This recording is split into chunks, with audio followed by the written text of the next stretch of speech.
आज मैं लेके आया हूँ परमेश्वर का अनुग्रह का वरदान के बारे में। हमारा प्रार्थना क्यों करना चाहिए कि प्रार्थना लगातार करने वाला को परमेश्वर वरदान देता है। क्या देता है? सुनिए, जितना भी जो हम लोग प्रार्थना कर रहे हैं वो भी होना चाहिए, लेकिन वरदान जो है प्रार्थना नहीं करता, वो हाथ रखते ही या तो एक शब्द बोलते ही वो बीमारी, रोग, किसी को अशांति है, आप एक शब्द बोलेंगे तो वो क्या करता है? शांति दे देता है। ये आप रोगी हैं, उसको बोलेगा यीशु के नाम में चंगा हो जा तो चंगा। वो क्या है?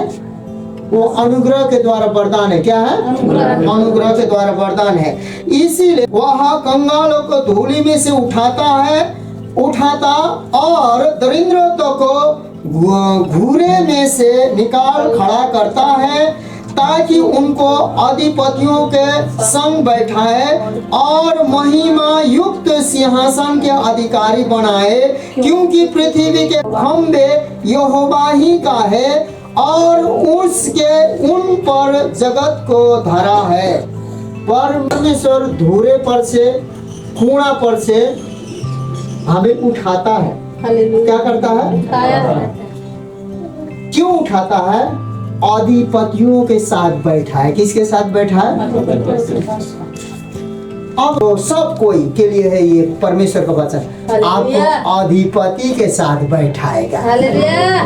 अधिपति के साथ बैठने वाले अज्ञानी, मूर्ख, क्रोधी, चुगलीखोर, असंचलता, दांत पीसने वाला, एकदम झट से क्रोध करके हाथ चलाने वाला नहीं होता है, वो बुद्धिजीवी होता है। इसीलिए परमेश्वर बुद्धिजीवी बनाने के लिए हमें दान देने चाहता है, क्योंकि हमारे अंदर में वो लियाकत कभी भी न था, न है, न रहेगा, क्योंकि मनुष्य में वो लियाकत नहीं है। इसीलिए आपको दान देने चाहता है अनुग्रह में, और धूरे पर से, कूड़े पर से उठाकर परमेश्वर अधिपति बनाने चाहता है। और अधिपति के साथ उठते बैठते कौन है मालूम है? जो ज्ञान और बुद्धिमान और उसका इज्जत, मान, सम्मान, उठने और बैठने का चाल चलन सब कुछ उनका ठीक होना चाहिए। हालेलुया। इसीलिए हमें प्रार्थना करना चाहिए कि परमेश्वर का जो वचन हम पर पूरा हो, कि वह कंगालों को धूली में से उठाता है। हम कंगाल थे, अब हमको परमेश्वर यीशु मसीह पर विश्वास करने के द्वारा हम धूली में से क्या हो चुके हैं? उठ चुके हैं। और दरिद्रता को घूरे में से निकाल खड़ा करता है। अब हम यीशु मसीह के सामने खड़े नहीं हो सकते थे, लेकिन यीशु मसीह ने हमें ग्रहण किया, और यीशु मसीह को हमने ग्रहण किया।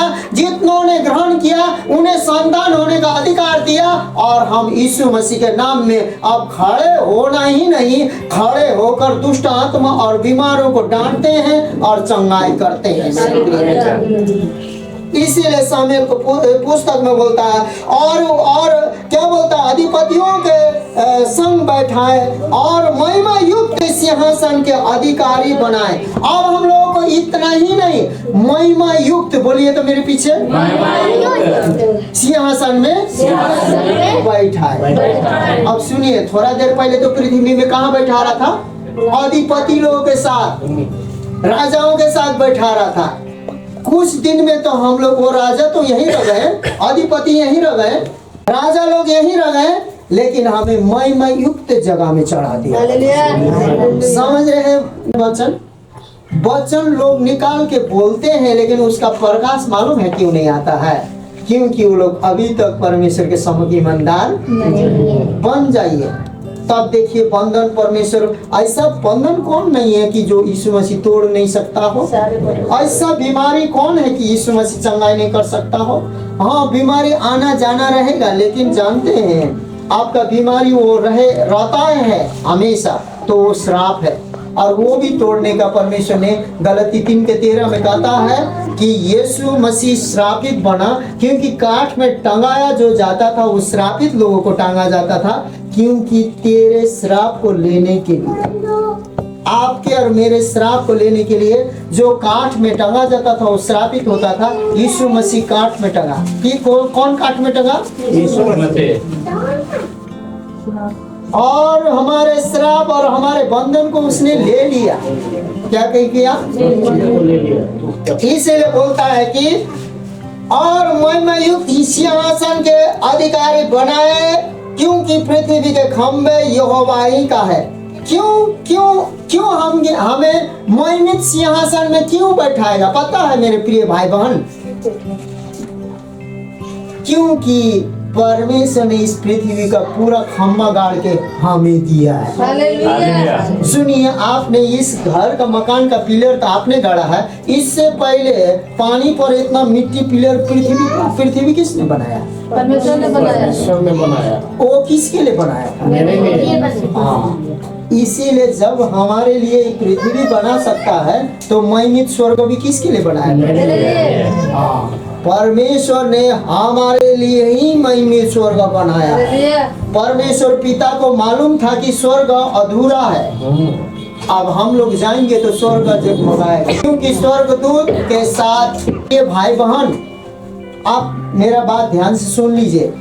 आप घर में अकेली हैं, आपका धन बहुत है, दौलत बहुत है, लेकिन आपके पास अपना जो प्रिय मित्र नहीं है, प्रिय बाल बच्चा नहीं है, अपने समान बराबरी में बैठने वाला नहीं है, सिर्फ नौकर चाकर है, सिर्फ नौकर चाकर है। आप नौकर चाकर के साथ दोस्ती कर सकते हैं, क्योंकि उसका ड्यूटी करेगा, सर बोलेगा, चला जाएगा।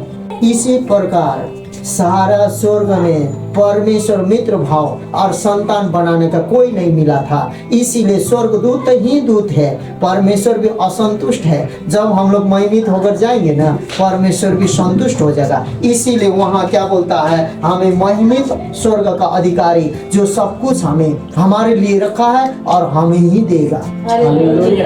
समझ में आ रहा है आप लोग को? और हमें पृथ्वी का भी क्या बोलते हैं? अधिपति के साथ उठने बैठने वाले लोग हैं। इसीलिए और बोलता पैरों को दृढ़ किया है। यहाँ पर परमेश्वर क्या बोलता है? हमारा पैरों को भी क्या किया? और मुझको चट्टान पर खड़ा करके मेरे पैरों को दृढ़ किया है।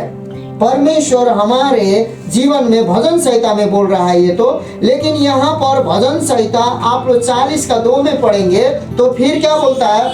ऐसे सुनिए, उसने मुझे सत्यानाश के गड्ढे और दलदल की कीच में से उभारा और मुझको चट्टान पर खड़ा करके मेरे पैरों को दृढ़ किया है। यीशु मसीहा ने हमें ऐसा किया है, और वो चट्टान स्वयं मसीह यीशु है, और हमारे पैरों को दृढ़ करने वाला स्वयं यीशु मसीह है। हालेलुया। इसीलिए फिर धार्मिकता परम आवश्यक है। हमें प्रार्थना इसलिए करना चाहिए अनुग्रह में दान वरदान मिले, और हमें धार्मिकता का शुक्रवार को क्या हुआ? धार्मिकता का हम कवच में है, और हमें राजदंड के लिए दिया गया है, वो हम लोग सुने रात को। तो धार्मिकता जो है, आपको उदाहरण के लिए मैंने कछुओं का दिया था। मैंने उस दिन डिस्कवरी चैनल देखे आया था, एक कछुआ नदी में से इतना बड़ा निकला, एक बाघ आया, भूखा बाघ था। उसके बाद वहाँ किया, नहीं कटा तो आधा घंटा जितना उसको चाट के बाद में छोड़ के चला गया, कछु नदी में चला गया, क्योंकि उसका कवच वो तोड़ ही नहीं पाया ना, शेर भी। उसी प्रकार हमारा धार्मिकता संहिता प्रहार को रोकने के लिए हमारा जो धार्मिकता है, यीशु मसीह का धार्मिकता है, क्या होता है? कवच बन जाता है, और वो राजदंड होता है। राजदंड का मतलब न्याय होता है, और उससे हमें शैतान आएगा, लेकिन फाड़ तो नहीं सकेगा, उसको क्या करके जाएगा? तो उसी प्रकार हमें राजदंड देखा। तो आज बोलता है कि क्या बोलता है? हमारा चट्टान और मुझको चट्टान पर खड़ा करके मेरे पैरों को दृढ़ किया है। परमेश्वर ने हमारे पैरों को दृढ़ किया है। अब ये कैसे होगा? आपको ये सारी चीज को विश्वास करना होगा और वचन को जानना होगा, और आपद भी बताएगा ना, तो भजन संहिता 40 का 2 निकाल के बोलना होगा कि परमेश्वर ने मेरे पैर को दृढ़ कर लिया है और मुझे चट्टान पर बैठाया है, तो शैतान ऐसे सुनेगा ना, सच्चाई तो मालूम चल गया है, क्या बोले बोल के कोई बोलता है ना मजा करके, सच्चाई पता चले मुंह मोड़ के साइड से निकलता है ना, उसी प्रकार शैतान साइड से निकल जाएगा। अभी तक काहे नहीं निकला है पता है, उलझते रहता आपको, क्योंकि आपको सच्चाई पता तो है लेकिन बोलने ही नहीं आता। तो आपके पास कौन सा सामान है उससे मायने नहीं रखता है, लेकिन उसको कितना इस्तेमाल करते हैं उससे मायने रखता है। हालेलुया। तो धार्मिकता के बारे में यहाँ लिखा है, भजन संहिता 66 का 18 में लिखा है, 9 का 31 लिखे ले जाइए, नीति वचन 15 को 29 लिखे ले जाइए, पढ़ेंगे तो, यदि मैं मन में अनर्थ की बात सोचता तो प्रभु मेरी न सुनता। क्या बोलता है? आप अनर्थ के बाद, हम अनर्थ के बाद जब सोचने लगेंगे तो परमेश्वर हमारा बात नहीं सुनेगा। यहाँ पर बोलता है, यदि मैं मन में अनर्थ की बात सोचता तो प्रभु मेरी न सुनता।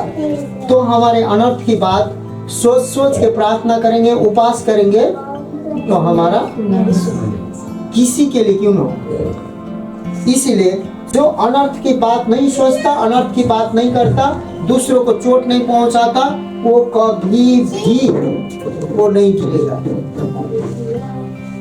सुनिए, दुनिया के सामने गिरेगा, मनुष्य के सामने गिरेगा, मन मोटाव कर लेगा, लेकिन वो इसका बुद्धि नहीं है, मूर्ख है, घमंडी है, ऐसे ऐसे बोलेगा, उसको नहीं आता, जवाब देने नहीं आता है। लोग बोलेंगे, सह के रहता है, तू ही सब सह, मैं नहीं सह सकता, नहीं सह सकती, बोलेगा। हमरा यीशु मसीह को जरूरत नहीं है, तू ही रख ले, बोलेगा लोग। हमें वचन की जरूरत नहीं है, तेरे सलाहकार की जरूरत नहीं है, लोग बोलेंगे। लेकिन जो कोई सह के रहेगा ना, जो कोई अनर्थ बातों से अलग रहेगा और अनर्थ को छोड़ देगा, इस कान से सुना, इस कान से निकाल देगा, उसका सारी प्रार्थना सुनी जाएगी। आपकी प्रार्थना नहीं सुनी जा रही थी, अभी तक आप अनर्थ बातों में हैं, तो अनर्थ बातों में होकर आपने आपको छलनी कर दिया और आपके काम भी बिगड़ गए हैं। अब देखिए, अब धार्मिकता के लिए था, पहले अनुग्रह कृपा दया के लिए था जो दान मिले हमें, दूसरा है धार्मिकता का आवश्यकता के लिए हमें प्रार्थना करना है, क्योंकि हमारा धार्मिकता का कवच बनेगा। अब धर्मी जन बनना है, हमें क्या बनना है? क्योंकि धर्मी जन की प्रार्थना सुनी जाएगी। क्या होगी? पापी जन की प्रार्थना, अनर्थ वाली बातों की प्रार्थना, अनर्थ ही पाप है। क्या है? अभी हम यहाँ प्रचार करेंगे, उसके बाद में अब हम इस वचन के अनुसार नहीं जिएंगे, मेरे पास इस वचन के अनुसार आशीष नहीं हुआ तो तुरंत नहीं हुआ, लेकिन 2 महीने 1 महीने के बाद भी नहीं हुआ ना, तो हम परमेश्वर के योग्य नहीं है, हम ऐसा ही परेशानी में ही मर जाएंगे। परमेश्वर का अनुग्रह में हम स्वर्ग तो जाएंगे, लेकिन यहाँ पर भी इज्जत, मान, सम्मान, शांति, परमेश्वर का आनंद ही हमारा बल है। परमेश्वर का जो शांति में हम नहीं रह पाएंगे। खाली चर्च तक क्या बोलते हैं हम लोग, दांत दिखाएंगे, उसके बाद वहां जाकर आंख दिखाएंगे, उसके बाद यहाँ मुस्कुराएंगे, वहां घर में जाकर दांत पीसेंगे। तो ये भी अनर्थ बात है। क्या है? ऐसे व्यक्ति को प्रार्थना नहीं सुनेगा।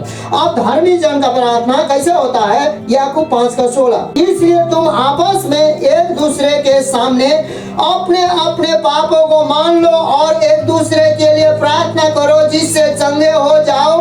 धार्मिक जन की प्रार्थना के प्रभाव में बहुत कुछ हो सकता है। सबसे पहले जानते हैं, लोग प्रार्थना करने के लिए तैयार हैं, लेकिन आप जब क्षमा करेंगे, आप उस पापों को, अपराधों को, गलती को, जो गलती है, पाप अपराध में परिवर्तन नहीं होने देंगे। आपका जो एक शब्द भी 1000 शब्द के बराबर सुनी जाएगी। हालेलुया।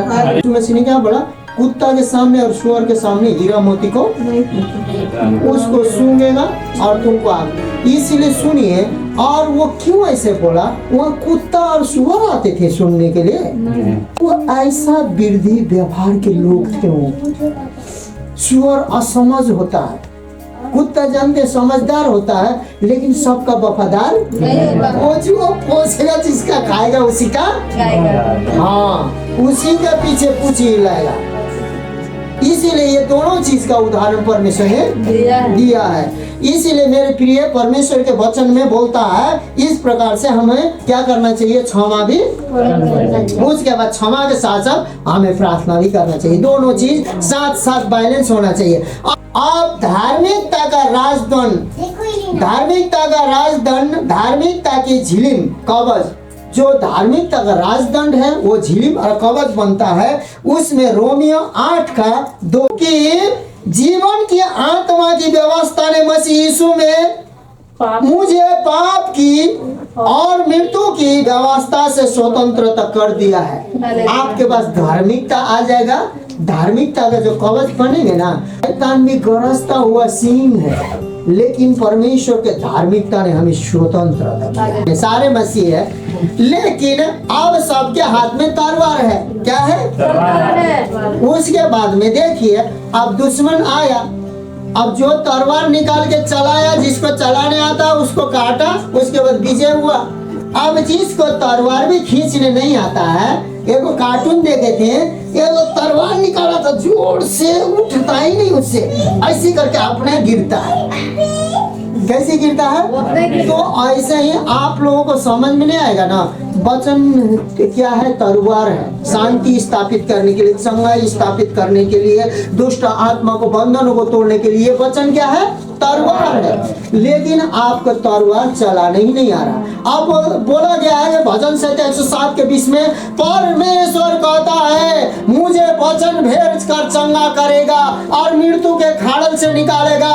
हर एक बीमारी को सवेरे सवेरे उठ के जो विश्वासी है वो कह सकता है कि मैं चंगा हूँ, क्योंकि परमेश्वर वचन मुझे भेज रहा है। परमेश्वर चंगा करता है बोलकर, जिसको पता है, जिसको विश्वास है, जो जानता है वही ना बोल रहा है।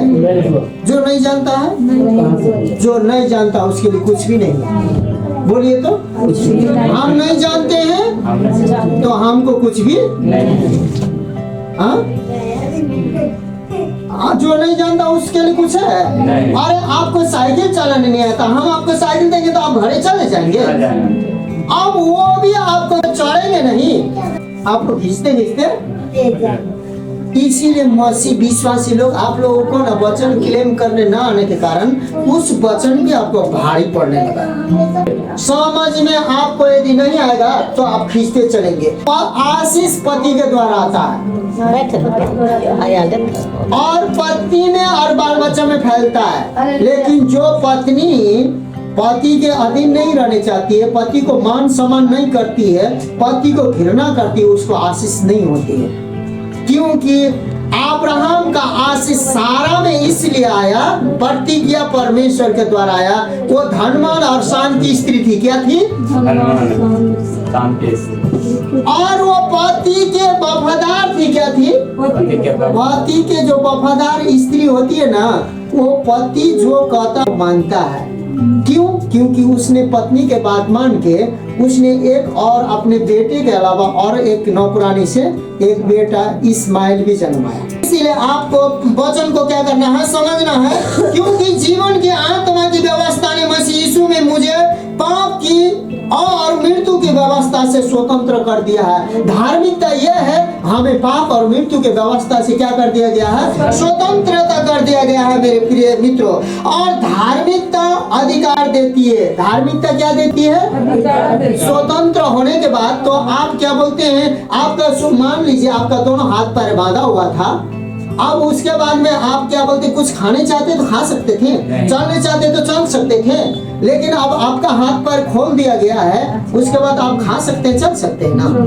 अब हमें अधिकार भी चलाना होगा। भजन संहिता 45:6 में, हे परमेश्वर तेरा सिंहासन सदा सर्वदा बना रहेगा, तेरा राजदंड न्याय का है। परमेश्वर का सिंहासन एक दिन का सदा सर्वदा क्या रहेगा? और परमेश्वर का राजदंड। और शैतान को हमें ये कहना है, बीमारी को, रोगों को, डायबिटीज को, माथा दर्द को, सिर दर्द को, नाना प्रकार के बातों को हमें ये कहना है। गुस्सा को, क्रोध को, अधर्म को, पाप को, अभिलाषा को, नाना प्रकार के बातों को, गरीबी के बंधनों को, श्रापों को, विरोध को हमें यह कहना है। सुनो, परमेश्वर प्रेम करने वाला है तो न्याय भी करने वाला है। और ये बीमारी हे पाप, हे डायबिटीज, हे थायराइड, हे टीबी, हे कैंसर, हे एड्स, नाना प्रकार के बीमार यीशु मसीह तेरा न्याय करेगा बोल रहा है आपको। क्या बोलना है? क्योंकि परमेश्वर का सिंहासन एक दिन का क्या बोलता है बाइबल? 100 दिन का 45 में है। क्या है? हाँ, 100 दिन का है और परमेश्वर 100 दिन वहां से न्याय करने के लिए। मेरे प्रिय भाई बहन, हमारा जो प्रार्थना जिस समय नहीं सुनाई देता ना, उस समय परमेश्वर के न्याय में खुद हम रहते हैं, क्योंकि हम शैतान का बात सुन के रहते हैं ना। तो ये इधर 4 आदमी है, इधर 4 आदमी है। अब इधर सब पवित्र और धर्मी है, इधर भी मसीह है, लेकिन वो शैतान के चाल चलन में चलता है। तो परमेश्वर इस लाइन में उसको रहने, क्योंकि धर्मी जन है, पापी जन है। तो उसको लगता है कि हम इधर हैं, लेकिन परमेश्वर वही साइड में करके रखता है। अब देखिए, अभी तक शैतान को परमेश्वर क्यों नाश नहीं कर रहा है? उसी समय शैतान को परमेश्वर नाश कर देता है। जिस समय क्रूस में गया था, शैतान को खुल्लम खुल्ला लज्जित कर दिया था ना। मृत्यु को जीत कर परमेश्वर जीवन में आया था ना। हाँ, मृत्यु को हरा दिया था ना। मृत्यु को हरा दिया था तो अभी तक मार देता, लेकिन जानते हैं बाइबल में स्पष्ट नहीं किया। मेरा विश्वास है अभी तक जितने भी शैतान को परमेश्वर मार डालेगा ना, अभी उस शैतान ने लाखों लोग, अपने करोड़ों लोग अपने कब्जे में करके रखा है, वो भी मर जाएंगे। परमेश्वर न्यायी है, क्योंकि वो भी तो शैतान के लाइन में है ना। पाप में है, अपराध में है, व्यभिचार में, अधर्म में, लड़ाई में, झगड़ा में, अनेकाकारिता में है, वो भी मर जाएगा। इसलिए परमेश्वर ने अपने इकलौता पुत्र को इसलिए भेजा है जगत के लिए। परमेश्वर का जो सिंहासन क्या है? स्वर्ग में है कि एक दिन के लिए है, और परमेश्वर सर्वदा न्याय करने के लिए। लेकिन परमेश्वर ने अपने इकलौता पुत्र के वास्ता में उसने शपथ खाई है कि उसने क्रूस में टांगा है बलिदान, और उसी का प्रेम को, उस क्रूस के बलिदान के लहू को यीशु मसीह लेकर स्वर्ग चढ़ा, उसी लहू को लेकर दिखाता है और यीशु मसीह मध्यस्थता करता। नहीं तो परमेश्वर शैतान को मार देता ना, पापी लोग सब मर जाते। क्योंकि परमेश्वर के ओर का जितना है मसीह लोग वो तो बच जाते, लेकिन अब मसीह को विश्वास न करने वाला, ये कभी कभी आने वाला, ये परमेश्वर की ओर नहीं है। कभी बपतिस्मा नहीं लिए हुए लोग तो मर जाते हैं, लेकिन परमेश्वर धीरज धरे हुए। क्या धरे हुए आंटी? कि आप लोग भी क्या कर सके, बदल जाएंगे, ये सब भी अनुग्रह में बच सके। हालेलुया कहिए, परमेश्वर के लिए ताली बजाइए। परमेश्वर आपके जैसा मूर्ख है, हमारे जैसा मूर्ख है। इसलिए फिर धार्मिकता में ये हो गया। तो यहाँ पर फिर इब्रानी 1:8 में बोलता है, परंतु पुत्र के विषय में कहता है, हे परमेश्वर तेरा सिंहासन युगान युग रहेगा, तेरा राज्य का राजधान न्याय का राजधान है। अब वो राजधान पुत्र को दिया। क्या है? यीशु मसीह बोला है कि पिता ने सारे न्याय करने का अधिकार पुत्र को दिया है। बोला किसको दिया है? और पुत्र ने कहा, सुनो, स्वर्ग और पृथ्वी का अधिकार मुझे दिया गया है, अब मैं वो अधिकार तुझे देता हूँ, तुझे। तू कौन बोलिए? कौन? विश्वासी बोलिए। हम कर नहीं सकते, कल विश्वास से भटक जाएंगे, वो अधिकार हमारा नहीं रहेगा। क्या नहीं होगा? विश्वास से भटक जाएंगे, अधिकार छीना जाएगा। इसलिए मेरे प्रियो, विश्वास में अड़े रहने के लिए परमेश्वर का वचन चाहिए। आपको जिंदा रहने के लिए अनदिना भोजन चाहिए कि नहीं चाहिए? शरीर में जिंदा रहने के लिए एक दिन खाना खा के आदमी कितना दिन जी सकता है? 3 दिन, 4 दिन, 8 दिन, 8 दिन जीता रहेगा। पानी पिएगा तो नहीं पिएगा तो नहीं तो रेंगने लगेगा।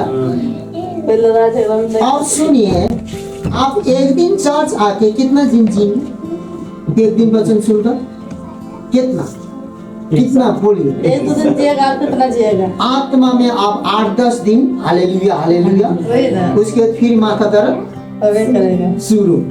इसलिए मेरे प्रिय मित्रों, वो राजधन यीशु मसीह चाहता है कि हम लें, और वो विश्वासी योग्य आदमी ढूंढ रहा, नम्र, सहनशीलता, सहने वाला, एक बात में पक्का रहने वाला, हाँ आदमी जानते हैं, पहले बोलेंगे ये से करेंगे ना, हाँ हाँ हो जाएगा भैया बहन हो जाएगा कर दे, बाद में उसको उस बात ठीक नहीं लगेगा ना, उस बात में नहीं आएगा, हमसे ना हो तो बहुत अनुभव किए इस बात को। लेकिन परमेश्वर बोलता है पहले ही इस बात को तुमको करना है तो बोल दो, करना है नहीं करना है, परमेश्वर हाँ वो शपथ नहीं खाता। उसके बाद यीशु ने बोला सुनो तुम्हारा बात क्या होना चाहिए, हाँ में ना में। इसीलिए मेरे प्रिय मित्रों समझ लीजिए, और पाप अधिकार का लेप लगाता है। जब हम लोग इस प्रकार के बात परमेश्वर के बात से अलग हो जाएंगे, नहीं समझेंगे, वचन घोषणा नहीं करेंगे, तो पाप हमारे पर लेप लगा देता है। क्या लगा देता है? पाप देखता है कि कहाँ पर हम लोग खुल रहे हैं, तो दान में खुल रहे हैं, वरदान में खुल रहे हैं, नम्रता में खुल रहे हैं, तो उसी चीज को लाएगा। अब देखिए आपको क्रोध आता है लेकिन आप नम्र हो रहे हैं, दोस्त को बात न मिलने वाला आदमी को सामने ला कर रख देगा कि उससे ज्यादा ये क्या है, नम्र कभी ना बने, दान और वरदान न बने। अब आप थोड़ा सा बीमार में घबरा जाते हैं तो 10 को बीमार लाके शैतान रख देगा कि परमेश्वर का अपना जाने। जो विरोध में उसी को लेप लगाता है, क्या करता है? इसलिए यहाँ पर लिखा है मेरे प्रिय उत्पत्ति 3:24 में, इसलिए आदम को उसने निकाल दिया और जीवन के वृक्ष के मार्ग का पहरा देने के लिए आदम की वाटिका के पूर्व की ओर करूबों को और चारों ओर घूमने वाली अग्निमय तलवार को भी नियुक्त कर दिया। परमेश्वर के उपस्थिति से हमारा पाप का जो लेप होता है, जो शैतान लगाकर हमें परमेश्वर की उपस्थिति से निकाल कर हमारे जगह में स्वर्गदूत रख देगा। क्या करेगा? आदम और हवा को न वाटिका दिया गया था, शैतान के बातों में बकावे में आ गया, परमेश्वर के विरोध में आ गया, उसके बाद परमेश्वर के विरोध में आ गया तो परमेश्वर ने उसने वाटिका में से निकाल दिया। निकालने के बाद स्वर्गदूतों को स्थापित कर दिया वहां वाटिका का रक्षा करने के लिए। उनके वाटिका को वापस करने के लिए यीशु मसीह मनुष्य बनकर आपके पापों को, अपराधों को, अधर्म को, हमारे पापों को, अपराधों को, अधर्म को, हम पाप में, अपराध में, अधर्म में मरे हुए थे, लेकिन अनुग्रह के कारण विश्वास के द्वारा हमारा उद्धार परमेश्वर ने कर दिया है। हम विश्वास करना इस बात को, क्या करना है? तो विश्वास जो करता है, विश्वास बोलता है ना भाई, क्रोध बोलता है ना, हाँ गुस्सा दिखता है ना, तो विश्वास भी बोलना दिखना चाहिए कि नहीं चाहिए? नम्रता दिखता है तो दिखना चाहिए ना। तो इसलिए मेरे प्रिय फिर अधिकार धार्मिकता से बढ़ता और सही व्यवहार। अब सही व्यवहार कैसे है? प्रार्थना में सामर्थ के लिए। तो प्रार्थना में सामर्थ के लिए इब्रानी 5:7 में इस प्रकार से लिखा है, यीशु ने अपने देह में रहने के दिनों में उच्च शब्द से पुकार कर और आंसू बहा कर उससे जो उसको मृत्यु से बचा सकता था, प्रार्थनाएं और विनती की और भक्ति के कारण उसकी सुनी गई। परमेश्वर ने भी पृथ्वी में पुकार के क्या कहा? विनती और प्रार्थना किया, तब सुनी गई। तो अंधे ऐसे ठीक होते थे, रात भर परमेश्वर पिता से क्या करता था? यदि परमेश्वर यीशु मसीह लापरवाह करता ना, मृत्यु से नहीं जी उठता। कब नहीं उठता पता है? जब उसको परीक्षा हुआ, आदम के समान, हवा के समान शैतान आया, रोटी बना के खाने के लिए बोला, उसी समय पत्थर का रोटी बना देता ना अपना शक्ति दिखाकर, या तो परमेश्वर यीशु मसीह ऊपर से कूद के दिखा देता, स्वर्गदूत आता बोल के, कुछ भी एक गलती कर देता। इसीलिए शैतान चाहता है हम कुछ न कुछ एक गलती कर दें। हाँ, इसलिए मेरे प्रियो इस प्रकार से बोलता है, फिर ईमानदारी से चले। हम लोग क्या होना चाहिए? और धार्मिकता, सत्यता कमाना है तो हमारा ईमानदारी सबसे बड़ा होना चाहिए। ईमानदारी के लिए पहला पत्रस 3:7 में लिखा है, वैसे ही है पतियों, तुम भी बुद्धिमानी से पत्नियों के साथ जीवन निर्वाह करो और स्त्री को निर्बल पात्र जानकर उनका आदर करो, यह समझ कर कि हम दोनों जीवन के वरदान के वारिस हैं, जिससे तुम्हारी प्रार्थना रुक न जाए। पति पत्नी को भी एक मन होना। नहीं तो प्रार्थना ना मैं हम करके आप कोना में घुसेगा ना, वो उपास वो प्रार्थना कुछ भी फायदा नहीं, एगो टीम का भी नहीं मिलेगा। क्यों ही करी ना, हम थोड़ा बाद में आए, हम तो न करे ना, क्यों तो लंबा लंबा करिए बोल के कोई पत्नी लोगों को दुख लगता तो ऐसे कर बोलने लगती है। आप भी ऐसे बोलेंगे ना, आपका उपास आपका प्रार्थना। फिर आप प्रकाशित वाक्य 5:10 में बोला गया कि ये पृथ्वी राज्य करते हैं। देखो एक राजा धार्मिकता से राज्य करेगा और राजकुमार न्याय से हुकूमत करेंगे। राजकुमार क्या करेंगे? हुकूमत करेंगे। अब सुनिए, यीशु मसीह हमारा राजा है और यीशु मसीह ने कहा जितनों ने मुझे ग्रहण करेंगे उसे मैं, बाइबल ने कहा यूना में लिखा जितनों ने उसे ग्रहण किया उसने उन्हें लाभ होने का हक दिया। अब सुनिए, प्रभु यीशु मसीह राजा है और उसका संतान, राजा का संतान को क्या बोलते हैं? फिल्म में कभी देखे हैं? राजकुमार, प्रिंस, प्रिंसेस, इंग्लिश में प्रिंस, प्रिंसेस। हाँ, प्रिंसेस मतलब राजकुमार, प्रिंस मतलब राजा।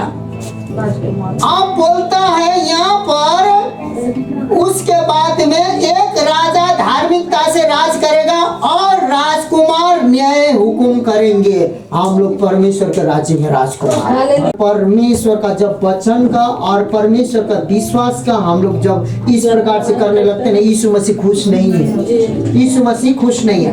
जब तक ये बाइबल में लिखा है परमेश्वर के पास जो आता है उसको पता होना चाहिए कि परमेश्वर है और परमेश्वर प्रसन्न होता है। जिसको विश्वास है कि परमेश्वर है, परमेश्वर प्रसन्न होता है। जिसको विश्वास नहीं है वो परमेश्वर प्रसन्न नहीं होता। परमेश्वर से काम करने दीजिए, वो विश्वास है। क्या है? ये पहले 2 कोरिन्थियों 7:1 में लिखा है, ये प्यारो जबकि ये प्रतिज्ञा हमें मिली है तो आओ हम अपने आप को शरीर और आत्मा की सब मलिनता से शुद्ध करें और परमेश्वर का भय रखते हुए पवित्रता को सिद्ध करें। परमेश्वर का भय रखते हुए पवित्रता को सिद्ध करें मतलब इस विश्वास का घोषणा करते जाए।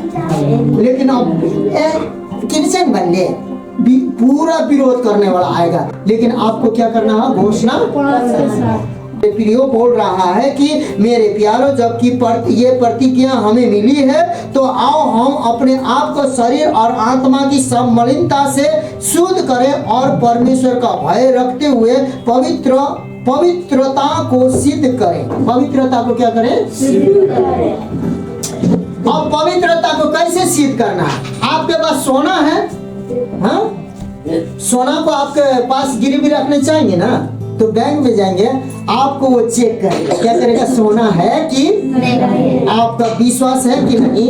परमेश्वर शैतान भेज के चेक करेगा।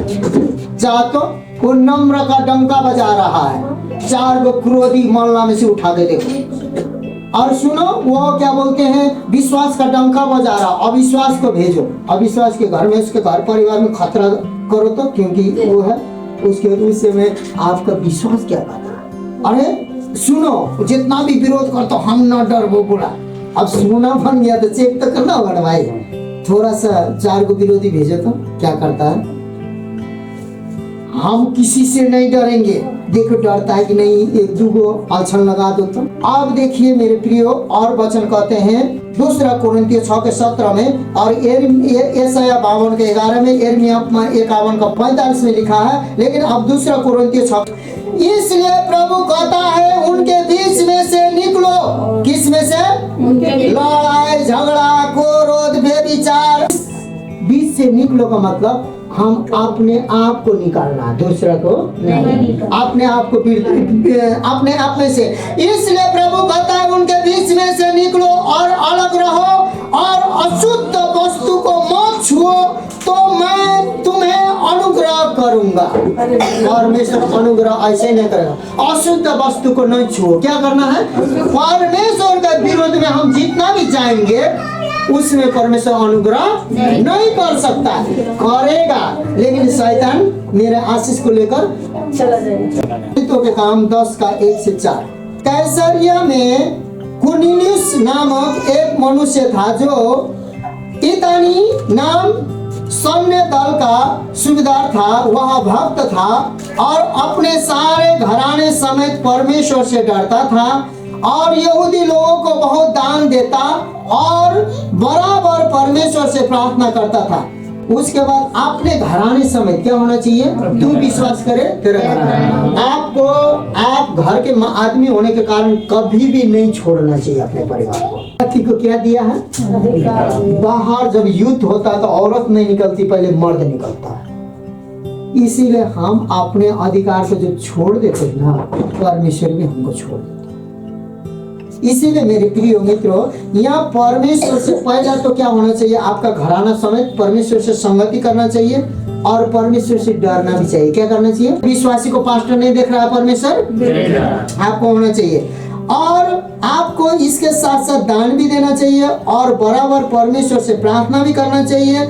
उसके बाद में बोलता, उसने दिन के तीसरे पहर के निकट दर्शन में स्पेशल रूप से देखा कि परमेश्वर के एक स्वर्गदूत उसके पास भीतर आकर कहा, हे कुर्नेलियुस। उसने उससे ध्यान से देखा और डर कर कहा, हे स्वामी क्या है?